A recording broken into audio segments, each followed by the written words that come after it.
વાલિયા તાલુકાની ગણેશ સુગરના કથિત ભ્રષ્ટાચારના આરોપની ચોક્કસી તપાસના અહેવાલ બાદ જિલ્લાના ધુરંધર સહકારી આગેવાનોને ખાણ નિયામક ગાંધીનગર દ્વારા કલમ 93 અન્વયે કારણદર્શક નોટિસ પાઠવવામાં આવી છે।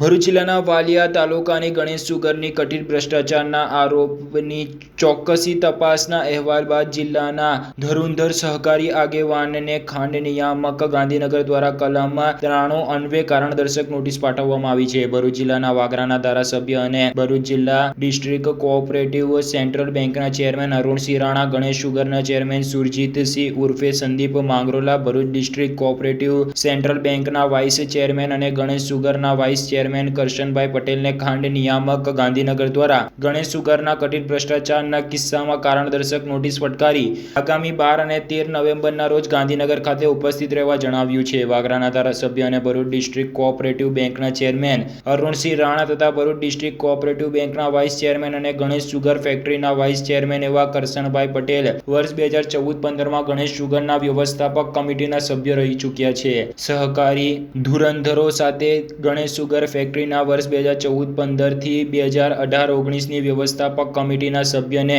યોગ્ય આધાર પુરાવા સહિત રજૂઆત જવાબ આપવા કારણદર્શક નોટિસમાં જણાવવામાં આવ્યું છે। ખાણ નિયામક ગાંધીનગર દ્વારા ચોક્કસી અધિકારી દ્વારા તપાસ કરાયેલ 24 મુદ્દાઓ પૈકી 5 જેટલા મુદ્દાઓના કલમ 93 હેઠળ ગણેશ સુગરના ચેરમેન સહિત કમિટીના સભ્યો સામે કાર્યવાહી કરવાની ભલામણ કરવામાં આવી હતી। ભરૂચ જિલ્લાના વાગરાના ધારાસભ્ય અને ભરૂચ ડિસ્ટ્રિક્ટ કોઓપરેટિવ બેંકના ચેરમેન તથા વાઇસ ચેરમેનને કારણદર્શક નોટિસ મળતા ભરૂચ જિલ્લા સહિત દક્ષિણ ગુજરાતના સહકારી માળખામાં ફફડાટ વ્યાપી જવા પામ્યો છે।